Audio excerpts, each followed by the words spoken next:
Hi കൂട്ടുകാരെ, എല്ലാവർക്കും മാഷൻ ടീച്ചറിന്റെ മറ്റൊരു പുതിയ വീഡിയോയിലോട്ട് ഒരിക്കൽ കൂടി സ്വാഗതം. അപ്പം നാളെ 2ാം ക്ലാസ്സിലെ കൂട്ടുകാർക്ക് ഏതാണ് എക്സാം വരുന്നത്? ഇംഗ്ലീഷ് ആണ് അല്ലേ? അപ്പൊ ഇംഗ്ലീഷ് എന്ന് കേട്ടിട്ട് മക്കൾ പേടിച്ചിരിക്കുകയാണോ? ആണോ? എങ്കിൽ പേടിക്കൊന്നും വേണ്ട കേട്ടോ, ടീച്ചർ വന്നിട്ടുണ്ട്. അപ്പൊ നാളത്തെ പരീക്ഷയ്ക്ക് വേണ്ടിയിട്ട് മക്കൾ പ്രധാനമായിട്ടും പഠിക്കേണ്ട കാര്യങ്ങളൊക്കെ ടീച്ചർ പറഞ്ഞുതരാം. അപ്പൊ അതനുസരിച്ച് പഠിച്ചാൽ മക്കൾക്ക് എന്ത് കിട്ടും? നാളത്തെ എക്സാമിന് മുഴുവൻ മാർക്ക് കിട്ടും. എല്ലാ കൂട്ടുകാരും റെഡിയല്ലേ? ആണല്ലോ. ഓക്കെ. പിന്നെ ടീച്ചർക്ക് ചെറിയൊരു പരാതി പറയാനായിട്ടുണ്ട്. നമ്മുടെ വീഡിയോ ഒരുപാട് കൂട്ടുകാർ കാണുന്നുണ്ട്, പക്ഷെ എല്ലാ കൂട്ടുകാരും എന്ത് ചെയ്തിട്ടില്ല? ചാനൽ സബ്സ്ക്രൈബ് ചെയ്തിട്ടില്ല കേട്ടോ. അപ്പൊ മക്കൾ എന്ത് ചെയ്യുക? ടീച്ചറുടെ ക്ലാസ് നിങ്ങൾക്ക് യൂസ്ഫുൾ ആയിട്ട് തോന്നുകയാണെങ്കിൽ തീർച്ചയായിട്ടും നമ്മുടെ ചാനൽ ഒന്ന് സബ്സ്ക്രൈബ് ചെയ്ത് സപ്പോർട്ട് ചെയ്യാം കേട്ടോ.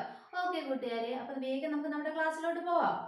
ഓക്കെ, അപ്പൊ നമുക്ക് നാളെ ഇംഗ്ലീഷ് ആണ് പരീക്ഷ വരുന്നത് അല്ലേ? അപ്പൊ മക്കൾക്ക് ഇംഗ്ലീഷിൽ വരാവുന്ന ഒരു ചോദ്യമാണ് റീഡ് ആൻഡ് ഡ്രോ എന്ന് പറഞ്ഞിട്ടുള്ളത് കേട്ടോ. എന്താ മക്കളെ? റീഡ് ആൻഡ് ഡ്രോ എന്ന് പറയുന്ന ഒരു ആക്ടിവിറ്റി മക്കൾക്ക് നാളത്തെ എക്സാമിന് വരാനുള്ള സാധ്യതയുണ്ട് കേട്ടോ. എന്താ മക്കൾ ഈ റീഡ് ആൻഡ് ഡ്രോ എന്ന് പറയുകയാണെങ്കിൽ ഒന്നുമില്ല, നിങ്ങളുടെ ക്വസ്റ്റ്യൻ പേപ്പറിൽ കുറച്ച് സാധനങ്ങളൊക്കെ പറഞ്ഞിട്ടുണ്ടായിരിക്കും. അത് വായിക്കുക, അതിനനുസരിച്ച് എന്ത് ചെയ്യുക? ചിത്രം വരയ്ക്കുക. മനസ്സിലായോ? നോക്കിക്കേടാ, ഇവിടെ ടീച്ചർ എന്ത് ചെയ്തു? ഒരു മരം. ഇത്തരത്തിൽ നിങ്ങൾ ക്വസ്റ്റ്യൻ പേപ്പറിൽ ചിലപ്പോൾ എന്ത് തരും? ഏതെങ്കിലും ഒരു പിക്ചർ തരും, ഒരു ഇൻകംപ്ലീറ്റ് ആയിട്ടുള്ള ഒരു പിക്ചർ തരും. എന്നിട്ട് മക്കളടുത്ത് കുറച്ച് ഇൻസ്ട്രക്ഷൻസും കാര്യങ്ങളും അതിൽ പറയും. ചിലപ്പോൾ നിങ്ങളുടെ ക്വസ്റ്റ്യൻ പേപ്പറിൽ ഉണ്ടായിരിക്കും ആ കാര്യങ്ങൾ, അല്ലെങ്കിൽ ടീച്ചർ നിങ്ങളടുത്ത് പറയായിരിക്കും ചെയ്യുക. എന്തൊക്കെയായിരിക്കും അതിൽ വരച്ച് ചേർക്കേണ്ട? ഒന്നുമില്ലടാ. ചിലപ്പോൾ നിങ്ങളടുത്ത് പറയും എന്ത്? ഈ മരത്തിന്റെ മുകളിൽ 2 ഫ്രൂട്ട് വരയ്ക്കാനായിട്ട് പറയും. എന്തെങ്കിലും പ്രയാസമുള്ള കാര്യമാണോ? മരത്തിന്റെ മുകളിൽ ഒരു ഫ്രൂട്ട് വരയ്ക്കാൻ പറഞ്ഞാൽ പ്രയാസമുള്ള കാര്യമാണോടാ?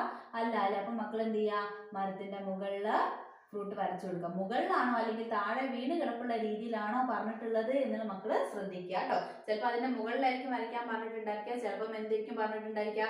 അണ്ടർ ദി ട്രീ എന്നായിരിക്കും പറഞ്ഞിട്ടുണ്ടായിരിക്കുക. ഓൺ ദ ട്രീ എന്ന് പറയുകയാണെങ്കിൽ മരത്തിന്റെ മുകളിൽ വരച്ചു കൊടുക്കുക. അണ്ടർ ദി ട്രീ എന്ന് പറഞ്ഞാൽ എന്താണ്? ഇവിടെ മരത്തിന്റെ താഴെ വേണം വരച്ചു കൊടുക്കാനായിട്ട്. അപ്പം ഫ്രൂട്ട് വരയ്ക്കാൻ പറഞ്ഞിട്ടുണ്ടല്ലോ എന്ന് പറഞ്ഞിട്ട് ചാടിക്കയറി വരയ്ക്കാൻ നിൽക്കണ്ട. എവിടെയാണ് വരയ്ക്കാൻ പറഞ്ഞിട്ടുള്ളത് എന്ന് കൃത്യമായി ശ്രദ്ധിച്ചതിന് ശേഷം മാത്രം എന്ത് ചെയ്യാം? വരയ്ക്കുക കേട്ടോ. ഓക്കെ, അപ്പൊ നമ്മളോട് 2 ഫ്രൂട്ട് വരയ്ക്കാനായിട്ട് പറഞ്ഞല്ലോ. മരത്തിന്റെ മുകളിൽ നമ്മൾ വരച്ചു. ഇനി മക്കളടുത്ത് പറയുന്നതാണ് draw A ball under the tree. Draw A ball under the tree. ആ മരത്തിന്റെ താഴെ. അണ്ടർ എന്ന് പറഞ്ഞാൽ എന്താണ്? ടീച്ചർ ഒരുപാട് പ്രാവശ്യം പറഞ്ഞതാണ് അല്ലേ? എന്താണ് മക്കളെ? മരത്തിന്റെ താഴെ അല്ലേ? അണ്ടർ എന്ന് പറഞ്ഞാൽ താഴെ.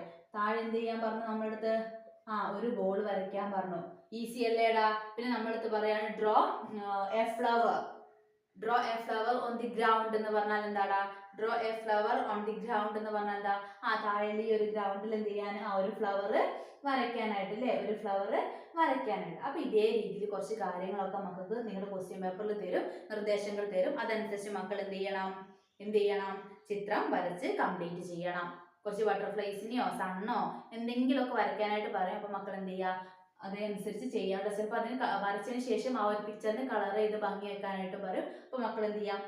നാളെയും പോകുമ്പോൾ നിങ്ങളുടെ കളർ പെൻസിൽ കയ്യിൽ കരുതുക കേട്ടോ, നമുക്ക് ആവശ്യമായിട്ട് വരും. ഓക്കെ മക്കളെ, അപ്പൊ ഈ ഒരു ആക്ടിവിറ്റി വരികയാണെങ്കിൽ എല്ലാ കൂട്ടുകാരും ചെയ്യല്ലോ. ഈസി ആയിട്ടുള്ള ഒരു ആക്ടിവിറ്റി ആണ് അല്ലേ? എല്ലാ മക്കളും ചെയ്യുമെന്ന് ടീച്ചർക്ക് അറിയാം. ഓക്കെ കൂട്ടുകാരെ, ഇനി മക്കൾക്ക് വരാവുന്ന മറ്റൊരു ക്വസ്റ്റ്യൻ എന്ന് പറയുന്നത്, നിങ്ങൾ പഠിച്ചിരിക്കേണ്ട ഒരു കാര്യം എന്ന് പറയുന്നത്, നമ്മൾ ഒരുപാട് ആനിമൽസിനെയും അവരുടെ സൗണ്ട്സും പരിചയപ്പെട്ടിട്ടുണ്ടല്ലോ. അത് നിർബന്ധമായിട്ടും പഠിക്കുക. അതുമായിട്ട് ബന്ധപ്പെടുത്തി നമുക്ക് എന്ത് വരാം? ചോദ്യങ്ങൾ വരാം. ചിലപ്പോൾ മാച്ച് ചെയ്യാനായിട്ട് വരാം. ഒരു സൈഡിൽ ആനിമൽസിന്റെ പേരും ഒരു സൈഡിൽ അവരുടെ സൗണ്ട്സും തരും. എന്നിട്ട് അത് മാച്ച് ചെയ്യാനായിട്ട് പറയാം. പിന്നെ നമുക്ക് മുന്നേ ഒരു പ്രാവശ്യം ചോദിച്ചത് എങ്ങനെയാന്ന് വെച്ചാൽ, കൂട്ടുകാർക്ക് എന്ത് ചെയ്തു? ഒരു പോയം തന്നിട്ട് അതിലോട്ട് ലൈൻസ് ആഡ് ചെയ്യുക എന്നുള്ള രീതിയിലായിരുന്നു തന്നിട്ടുണ്ടായിരുന്നത്. അപ്പൊ അതിൽ എന്തായിരുന്നു ആ പോയത്തിൽ തന്നിട്ടുള്ള കാര്യം എന്ന് വെച്ചാൽ, ഓരോ ആനിമൽസിനെ അതുപോലെ തന്നെ അവരുടെ സൗണ്ട്സും ഉൾപ്പെടുത്തിക്കൊണ്ടായിരുന്നു പോയം ഉണ്ടായിരുന്നത്. അപ്പൊ അതിൽ നമുക്ക് എന്ത് ചെയ്യും? നമുക്ക് മനസ്സിലാക്കാനായിട്ട് ഒരു 4 അല്ലെങ്കിൽ 6 ലൈൻസ് ഓൾറെഡി നമ്മുടെ ക്വസ്റ്റ്യൻ പേപ്പറിൽ തന്നിട്ടുണ്ടായിരിക്കും. അതുപോലെ തന്നെ മക്കൾ എന്ത് ചെയ്യുക? വേറെ ഏതെങ്കിലും ഒരു ആനിമലിനെ കുറിച്ചിട്ട് അതിൽ എഴുതാനായിരുന്നു പറഞ്ഞിട്ടുണ്ടായിരുന്നത് കേട്ടോ. അപ്പൊ നമുക്ക് അത്തരത്തിലൊരു സാധനം വരികയാണെങ്കിൽ ഈ ആനിമൽസിന്റെ സൗണ്ട് അറിഞ്ഞെങ്കിൽ മാത്രമല്ലേ നമുക്ക് ചെയ്യാനായിട്ട് പറ്റുള്ളൂ അല്ലേ? നമുക്ക് ആഡ് മോർ ലൈൻ വരികയാണെങ്കിൽ നമുക്ക് ഓൾറെഡി നമ്മുടെ ക്വസ്റ്റ്യൻ പേപ്പറിൽ തന്നിട്ടുള്ള ആ ഒരു പോയത്തിൽ 2 ലൈനോ അല്ലെങ്കിൽ 3 ലൈനോ ഒക്കെ വീണ്ടും റിപ്പീറ്റ് ചെയ്ത് എഴുതാനായിട്ട് പറ്റുന്നതായിരിക്കും. അതിലുള്ള ആകെ 1ഓ 2ഓ വാക്കുകൾ മാറ്റിയാൽ തന്നെ എന്തായിട്ട് മാറി മക്കളെ? പുതിയൊരു പാട്ടായിട്ട് മാറി. അപ്പൊ അതിന് വേണ്ടിയിട്ട് മക്കൾ എന്ത് ചെയ്യുക? ഈ ആനിമൽസിനെയും അവരുടെ സൗണ്ട്സും മക്കളൊന്ന് പഠിച്ചിട്ടിരിക്കുക കേട്ടോ. നമുക്ക് എന്ത് വരും? അതുമായിട്ട് ബന്ധപ്പെടുത്തിയിട്ട് ചോദ്യങ്ങൾ വരും കേട്ടോ. പിന്നെ അതുപോലെ തന്നെ ഈ ആനിമൽസിനെയും അതുപോലെ തന്നെ അവരുടെ സൗണ്ട്സും വെച്ച് നമുക്ക് മുന്നേ ഒരു പ്രാവശ്യം ചോദിച്ചത് എങ്ങനെയായിരുന്നു വെച്ചാൽ ഒരു പസിൽ എന്നുള്ള രൂപേണ തന്നിട്ടുണ്ടായിരുന്നു. പസിൽ എന്ന് പറഞ്ഞാൽ നമുക്ക് അറിയില്ലടാ, ഇങ്ങനെയൊക്കെ കോളം വരുന്നേ, ഇത് നമ്മൾ ഓരോ അക്ഷരങ്ങളായിട്ട് ഓരോ കോളത്തിൽ എഴുതും. ഈ സംഭവം നിങ്ങൾക്ക് അറിയില്ലേ, നമുക്ക് എക്സാമിനൊക്കെ വന്ന് നിങ്ങൾ കണ്ടിട്ടുള്ളതല്ലേ. അപ്പം ഇത്തരത്തിൽ നമുക്ക് പസിൽ കംപ്ലീറ്റ് ചെയ്യാനായിട്ട് തന്നിട്ടുണ്ടായിരുന്നു. അപ്പോൾ അവിടെ ഇങ്ങനെയായിരുന്നു കൊടുത്തത്. നമ്മളിപ്പോൾ ലയണിന്റെ കാര്യം പറയാണ്. അപ്പം എന്ത് ചെയ്യും, ലയണാണ് നമുക്ക് ആൻസർ കിട്ടേണ്ടതെന്ന് വിചാരിക്കാം. അപ്പം മക്കളെടുത്ത് പറയും, അതിന് കുറച്ച് ഹിൻസ് നമുക്ക് തരും അല്ലേ. ഇതുപോലെ പസിലാണെങ്കിൽ നമുക്ക് എന്ത് തരും, കുറച്ച് ഹിൻസ്, കുറച്ച് സൂചനകൾ തരും അല്ലേ. I am the king of the forest, I can roar എന്ന് പറയൂ അല്ലേ. ഐ ക്യാൻ റോർ, അവിടെ എന്ത് വന്നു മക്കളെ, ലയണിന്റെ സൗണ്ട് വന്നില്ലേ, ഐ ക്യാൻ റോർ അല്ലേ. എനിക്ക് എന്ത് ചെയ്യാൻ പറ്റും, എനിക്ക് റോർ ചെയ്യാൻ പറ്റും എന്ന് പറഞ്ഞു അല്ലേ. അങ്ങനെ റോർ എന്ന് പറയുന്ന ആ ഒരു സൗണ്ട് കേൾക്കുമ്പോൾ നമുക്ക് ഏതാണ് ആനിമൽ എന്ന് നമുക്ക് മനസ്സിലാവണം. ഏതാണ് മക്കളെ, ഏതാണ്, ആ ലയൺ ആണ് അല്ലേ ആൻസർ വരുന്നത്. അപ്പം എന്ത് ചെയ്യാം മക്കൾ, ഈ ഒരു കോളത്തിലാണെങ്കിൽ ലയൺ എന്ന് നമ്മൾ എന്ത് ചെയ്യാം ഇവിടെ എഴുതി കൊടുക്കുക. പറഞ്ഞത് മനസ്സിലായോ മക്കളെ. അപ്പം ഹോസിന്റെ സൗണ്ട്, അതുപോലെ ലയണ്, ക്യാറ്റ്, ഡോഗ് തുടങ്ങിയ ആനിമൽസിന്റെ സൗണ്ട്സ് ഒക്കെ മക്കൾ എന്ത് ചെയ്യാം നിർബന്ധമായിട്ടും പഠിച്ചിട്ട് പോവുക കേട്ടോ. അതുപോലെ കൗ ഒക്കെ എന്ത് ചെയ്യുക മക്കള് പഠിച്ചിട്ട് പോവുക കേട്ടോ. അതുമായിട്ട് ബന്ധപ്പെടുത്തി നമുക്ക് ഈ രീതിയിലൊക്കെ ചോദ്യങ്ങൾ വരാം. പസിലായിട്ട് വരാം, ആഡ് മോർ ലൈൻ ആയിട്ട് വരാം, മാച്ച് ദി ഫോളോയിങ് ആയിട്ട് വരാം. അപ്പൊ എങ്ങനെ വേണമെങ്കിൽ നമുക്ക് ക്വസ്റ്റ്യൻ വന്നോട്ടെ, മക്കൾ എന്ത് പഠിച്ചാൽ മതി, ആനിമൽസിനെയും അവരുടെ സൗണ്ട്സും പഠിക്കാം. എല്ലാവരും റെഡി അല്ലേടാ, പഠിക്കില്ലേ? ഓക്കെ. അപ്പൊ ടീച്ചർ നേരത്തെ പസിലിന്റെ കാര്യം പറഞ്ഞിട്ടില്ലായിരുന്നോ. അപ്പൊ ഈ പസിൽ നമുക്ക് വേറൊരു രീതിയിൽ ചോദിച്ചിട്ടുണ്ടായിരുന്നു. എങ്ങനെയാന്ന് വെച്ചാല് നമുക്ക് കുറച്ച് ഫ്രൂട്ട്സിന്റെ പേരുകൾ ആൻസർ ആയിട്ട് വരുന്ന രീതിയിൽ ചോദിച്ചിട്ടുണ്ടായിരുന്നു കേട്ടോ. കുറച്ച് ഫ്രൂട്ട്സിന്റെ ഒക്കെ പേരുകൾ ആൻസർ ആയിട്ട് വരുന്ന രീതിയിൽ ചോദിച്ചിട്ടുണ്ടായിരുന്നു. അത് പേടിക്കാനൊന്നുമില്ല. എന്താണ്, ഫ്രൂട്ട്സ് ഒക്കെ ആൻസർ ആയിട്ട് വരുമ്പോൾ എന്താണ്, എന്റെ കളർ എന്താണ്, റെഡ് ആണ്, ഞാൻ ഏത് ഷേപ്പിലാണ്, റൗണ്ട് ഷേപ്പിലാണ് എന്നൊക്കെ പറയുന്ന സമയത്ത് മക്കൾക്ക് കണ്ടെത്താൻ പറ്റുന്നതല്ലേ ഉള്ളൂ അല്ലേടാ. ആപ്പിള്, ഓറഞ്ച്, ബനാന, മാംഗോ പോലുള്ള ഫ്രൂട്ട്സുകളൊക്കെ ഉത്തരമായിട്ട് വരുന്ന രീതിയിലായിരുന്നു പസിൽ ഉണ്ടായിരുന്നത്. പസിലിലും എല്ലാ കൂട്ടുകാർക്കും മാർക്ക് സ്കോർ ചെയ്യാൻ പറ്റാവുന്നതേ ഉള്ളൂ കേട്ടോ. അത് തന്നിട്ടുള്ള ഹിൻസ് ഒക്കെ ഒന്ന് വായിച്ചു നോക്കിയാൽ മതി, പെട്ടെന്ന് തന്നെ നമുക്ക് എന്ത് ചെയ്യാനായിട്ട് പറ്റും, ആൻസറിലോട്ട് എത്താനായിട്ട് പറ്റും. ഓക്കെ മക്കളെ. പിന്നെ മക്കൾക്ക് ചോദിച്ച് കാണുന്ന ഒരു ക്വസ്റ്റ്യൻ ആണ് കോൺവെർസേഷൻ കംപ്ലീറ്റ് ചെയ്യുക എന്നുള്ളത് കേട്ടോ. അപ്പൊ കോൺവെർസേഷൻ എന്നൊന്ന് പറയുന്ന സമയത്ത് മക്കൾ പേടിക്കേണ്ട കാര്യമില്ല, വളരെ ഈസി ആയിട്ടുള്ള കോൺവെർസേഷൻ ആയിരിക്കും മക്കൾക്ക് ചോദിക്കേണ്ടായിരിക്കും കേട്ടോ. ഓക്കെ മക്കളെ. അപ്പൊ മുന്നേ 1-2 പ്രാവശ്യം നമുക്ക് ചോദിച്ചത് നമ്മുടെ മദർ സ്പാരോയുടെ ചാപ്റ്ററുമായിട്ട് ബന്ധപ്പെടുത്തിയിട്ട്, നമ്മുടെ സ്പാരോ ഇല്ലേ, സ്പാരോന്റെ ചാപ്റ്ററുമായിട്ട് ബന്ധപ്പെടുത്തിയിട്ടുള്ള കോൺവെർസേഷൻ ആയിരുന്നു ചോദിച്ചിട്ടുണ്ടായിരുന്നത്. അപ്പൊ മക്കൾ എന്ത് ചെയ്യുക, ആ ചാപ്റ്റർ ഒക്കെ ഒന്ന് വായിച്ചിട്ട് പോവാ കേട്ടോ. അതോടൊപ്പം തന്നെ ടീച്ചർ എന്ത് ചെയ്തിട്ടുണ്ട്, നമ്മുടെ ചാനലിൽ മുൻവർഷ ക്വസ്റ്റ്യൻ പേപ്പർ ഒക്കെ ഇട്ടിട്ടുണ്ട്. അപ്പൊ ആ വീഡിയോസ് ഒക്കെ ഒന്ന് കണ്ടിട്ട് പോവാ കേട്ടോ. അപ്പൊ നിങ്ങൾക്ക് മനസ്സിലാക്കാം എങ്ങനെയൊക്കെയാണ് കോൺവെർസേഷൻ വന്നത് എന്നുള്ളത് കേട്ടോ. അപ്പൊ ടീച്ചർ ഡീറ്റെയിൽ ആയിട്ട് പറയുന്നില്ല, മക്കൾ എന്ത് ചെയ്യുക, വീഡിയോ ഒന്ന് നോക്കുക കേട്ടോ.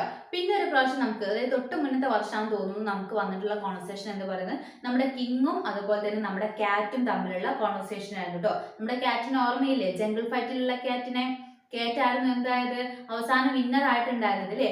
അങ്ങനെ വിന്നർ ആയതിനു ശേഷം നമ്മുടെ കേറ്റ് എന്ത് ചെയ്യാണ്, ഡ്രമ്മറുടെ കൂടെ പാലസിലോട്ട് പോവാണ്. പാലസിലോട്ട് പോയ ശേഷം നമ്മുടെ ആ ഒരു കിങ്ങും നമ്മുടെ ക്യാറ്റും തമ്മിലുള്ള സംഭാഷണം കംപ്ലീറ്റ് ചെയ്യാനായിരുന്നു പറഞ്ഞിട്ടുണ്ടായിരുന്നത് കേട്ടോ.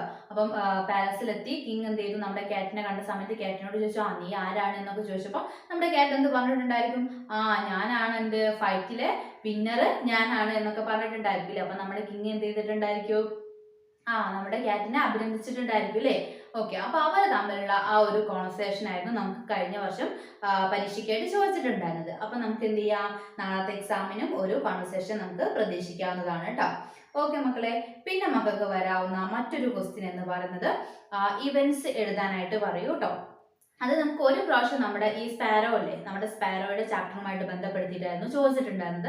എന്താ ചെയ്തതെന്ന് വെച്ചാൽ എന്തായിരുന്നു, കുറച്ച് നമ്മുടെ ആ ഒരു ചാപ്റ്ററിലെ കുറച്ച് ഇവന്റ്സ് ഒക്കെ പിക്ചേഴ്സ് ആയിട്ട് അവിടെ കൊടുത്തു. എന്നിട്ട് ഓരോ പിക്ചേഴ്സിലും എന്താണ് സംഭവിച്ചത് എന്നുള്ള കാര്യം മക്കളെടുത്ത്, ഓരോ ഇവന്റും എന്താണെന്നുള്ളത് മക്കളെടുത്ത് എഴുതാനായിരുന്നു പറഞ്ഞിട്ടുണ്ടായിരുന്നത് കേട്ടോ. പക്ഷെ ഇപ്പൊ നമുക്ക് എങ്ങനെയാ ചോദിച്ച് കാണുന്നതെന്ന് വെച്ചാൽ, മക്കള് പഠിച്ച ചാപ്റ്റേഴ്സിന്റെ അല്ലാതെ പുറത്തുള്ള ഏതെങ്കിലും ഒരു സ്റ്റോറി എന്ത് ചെയ്യും മക്കൾക്ക് തരും. എന്നിട്ട് അതിലെ ഓരോ ഇവന്റും എന്താണെന്ന് മക്കളടുത്ത് എഴുതാനായിട്ട് പറയൂ കേട്ടോ. അപ്പൊ മക്കൾ എന്ത് ചെയ്യുക, ഓരോ പിക്ചേഴ്സും കൃത്യമായിട്ട് നോക്കുക, മക്കൾക്ക് പറ്റുന്ന രീതിയിൽ എന്ത് ചെയ്യുക എഴുതാനായിട്ട് നോക്കുക കേട്ടോ. ചില കൂട്ടുകാർക്കൊക്കെ എഴുതാനൊക്കെ കുറച്ച് പ്രയാസം ഉണ്ടായിരിക്കും. മക്കൾ എന്ത് ചെയ്യുക, പിക്ചർ നോക്കിയിട്ട് പിക്ചറിൽ എന്തൊക്കെ കാര്യങ്ങളാണ് മക്കൾ കാണുന്നത് എന്നുള്ളത് ഒരു സെന്റൻസ് ആക്കിയിട്ട് എഴുതാനായിട്ട് ശ്രമിക്കുക കേട്ടോ. അങ്ങനെ നമുക്കൊരു ചോദ്യങ്ങൾ കണ്ടുവരാറുണ്ട്. ഓക്കെ മക്കളെ. പിന്നെ നമുക്ക് എപ്പോഴും നമ്മുടെ എക്സാമിന് വരുന്ന മറ്റൊരു ക്വസ്റ്റ്യൻ ആണ് പിക്ചർ ഡിസ്ക്രിപ്ഷൻ എന്ന് പറയുന്നത്. അതും നമുക്ക് ഷുവർ ക്വസ്റ്റ്യൻ ആണ് കേട്ടോ, നമുക്ക് വരാനുള്ള സാധ്യത ഏറെയാണ്. പിക്ചർ ഡിസ്ക്രിപ്ഷൻ ഇല്ലാതെ ഒരു എക്സാം ഇല്ല എന്ന് തന്നെ വേണമെങ്കിൽ നമുക്ക് പറയാം കേട്ടോ. ഓക്കെ മക്കളെ, അപ്പം പിക്ചർ ഡിസ്ക്രിപ്ഷനിൽ മക്കൾക്ക് എന്ത് തന്നിട്ടുണ്ടായിരിക്കും? ഡിസ്ക്രൈബ് ചെയ്യാനായിട്ട് ഒരു പിക്ചർ നിങ്ങളുടെ ക്വസ്റ്റ്യൻ പേപ്പറിൽ ഉണ്ടായിരിക്കില്ലേ? അപ്പം ആ പിക്ചർ നോക്കിയിട്ട് മക്കൾ എന്ത് ചെയ്യുക? ഡിസ്ക്രിപ്ഷൻ എഴുതണം. പിന്നെ എന്ത് ചെയ്യുക? മക്കൾ മുഴുവൻ കാര്യങ്ങളൊന്നും നിങ്ങൾ എഴുതേണ്ട കാര്യങ്ങളില്ല. നമുക്ക് എന്ത് ചെയ്യും? നമ്മുടെ ക്വസ്റ്റ്യൻ പേപ്പറിൽ തന്നെ കുറേ കാര്യങ്ങൾ തന്നിട്ടുണ്ടായിരിക്കും, കുറേ സെന്റൻസ് തന്നിട്ടുണ്ടായിരിക്കും ആ പിക്ചറിനെ കുറിച്ചിട്ട്. പക്ഷെ അതിൽ കുറച്ച് വേർഡ്സ് എന്തായി പോയിട്ടുണ്ടായിരിക്കും? മിസ്സായി പോയിട്ടുണ്ടായിരിക്കില്ലേ? വിട്ടു പോയിട്ടുണ്ടായിരിക്കും. ആ വിട്ടുപോയ ഭാഗം മാത്രം മക്കൾ എന്ത് ചെയ്ത് കൊടുത്താൽ മതി? ഫില്ല് ചെയ്ത് കൊടുത്താൽ മതി. ചിലപ്പോൾ മക്കൾക്ക് ഭാഗ്യം ഉണ്ടെങ്കിൽ ആ ഫില്ല് ചെയ്ത് കൊടുക്കേണ്ട വേർഡ്സും എവിടെ തന്നെ ഉണ്ടായിരിക്കും മക്കളെ? നമ്മുടെ ക്വസ്റ്റ്യൻ പേപ്പറിൽ തന്നെ ഉണ്ടായിരിക്കും. ആ ബോക്സിൽ നിന്ന് ജസ്റ്റ് സെലക്ട് ചെയ്ത് എഴുതിയാൽ മാത്രം മതി കേട്ടോ. അപ്പൊ നമുക്ക് മുന്നേ വന്നിട്ടുള്ള ഒരു പിക്ചർ എന്ന് പറയുന്നത് ഒരു വാലിയുടെ പിക്ചർ ആയിരുന്നു തന്നിട്ടുണ്ടായിരുന്നത് കേട്ടോ. ഒരു വാലിയുടെ പിക്ചർ നമുക്ക് മുന്നേ ഒരു പ്രാവശ്യം തന്നിട്ടുണ്ടായിരുന്നു. പിന്നെ ഒരു പ്രാവശ്യം തന്നത് നമ്മുടെ മിനു എന്താണ്? ഒരു പ്ലേ ഗ്രൗണ്ടിൽ നിൽക്കുകയാണ്. അപ്പോൾ ആ ഒരു പ്ലേ ഗ്രൗണ്ടിന്റെ പിക്ചർ ആയിരുന്നു തന്നിട്ടുണ്ടായിരുന്നത്. അവിടെ നിന്ന് കുട്ടികൾ എന്ത് ചെയ്യുന്നുണ്ട്? പട്ടമൊക്കെ പറത്തിച്ച് കളിക്കുന്നുണ്ടായിരുന്നു. അപ്പോൾ അത്തരത്തിലൊരു പിക്ചർ നമുക്ക് മുന്നേ ഒരു പ്രാവശ്യം തന്നിട്ടുണ്ടായിരുന്നു. പിന്നെ ഒരു പ്രാവശ്യം തന്നത് നമ്മുടെ സാമിനെയും ലിസിയെ ഓർമ്മയില്ലേ? അവരെന്ത് ചെയ്തു? ഒരു ചിൽഡ്രൻ പാരഡൈസിലോട്ട് പോയി. അപ്പൊ ആ ഒരു പാരഡൈസിന്റെ പിക്ചർ ആയിരുന്നു നമുക്ക് അവിടെ തന്നിട്ടുണ്ടായിരുന്നത്. അവിടെ ആ പാരഡൈസിന്റെ മുന്നിൽ കുറെ കുട്ടികൾ വള്ളിച്ചാട്ടം ചാടി കളിക്കുന്നുണ്ട്, ഊഞ്ഞാലിൽ കളിക്കുന്നുണ്ട്, പിന്നെ സീസോയിൽ കളിക്കുന്നുണ്ട്, പുസ്തകം വായിക്കുന്നുണ്ട്, അങ്ങനെ ഒരുപാട് കാര്യങ്ങൾ ചെയ്യുന്നുണ്ട്. അപ്പൊ അത്തരത്തിലുള്ള ഒരു പിക്ചറായിരുന്നു നമുക്ക് തന്നിട്ടുണ്ടായിരുന്നത്. ആ പിക്ചറായിരുന്നു നമുക്ക് എന്ത് ചെയ്യാനായിട്ട് പറഞ്ഞിട്ടുള്ളത്? ഡിസ്ക്രൈബ് ചെയ്ത് എഴുതാനായിട്ട് പറഞ്ഞിട്ടുണ്ടായിരുന്നത്. അപ്പൊ മക്കൾ എന്ത് ചെയ്യുക? പിക്ചർ ഡിസ്ക്രിപ്ഷന് കുറച്ചധികം ഇമ്പോർട്ടൻസ് കൊടുത്തുകൊണ്ട് തന്നെ പഠിക്കുക കേട്ടോ. നമുക്ക് എന്തായാലും നമ്മുടെ എക്സാമിന് ആ ഒരു ചോദ്യം വരാനുള്ള സാധ്യതയുണ്ട് കേട്ടോ. ഓക്കെ മക്കളെ, അപ്പൊ ഇത്രയും കാര്യങ്ങളൊക്കെയാണ് കൂട്ടുകാർ നിങ്ങളുടെ നാളത്തെ എക്സാമിന് വേണ്ടിയിട്ട് പ്രധാനമായിട്ടും പഠിക്കേണ്ടത് കേട്ടോ. എല്ലാ മക്കളും പഠിക്കില്ലേ? കുറെ പഠിക്കാനായിട്ടുണ്ടോ? ഉണ്ടെങ്കിൽ വേഗം എന്ത് ചെയ്യുക? വീഡിയോ ഒക്കെ പോസ് ചെയ്ത് വെച്ചിട്ട് ഫോണൊക്കെ മാറ്റി വെച്ചിട്ട് വേഗം പോയിട്ട് മക്കൾ പഠിക്കുക കേട്ടോ. ഓക്കെ കൂട്ടുകാരെ, അപ്പൊ ഇന്നത്തെ വീഡിയോ യൂസ്ഫുൾ ആയിട്ടുണ്ടോ എന്നുള്ള കാര്യം കൂടി നമ്മുടെ കമന്റ് ബോക്സിൽ പറയാം കേട്ടോ. മറ്റൊരു പുതിയ വീഡിയോ ആയിട്ട് നമുക്ക് വീണ്ടും കാണാം.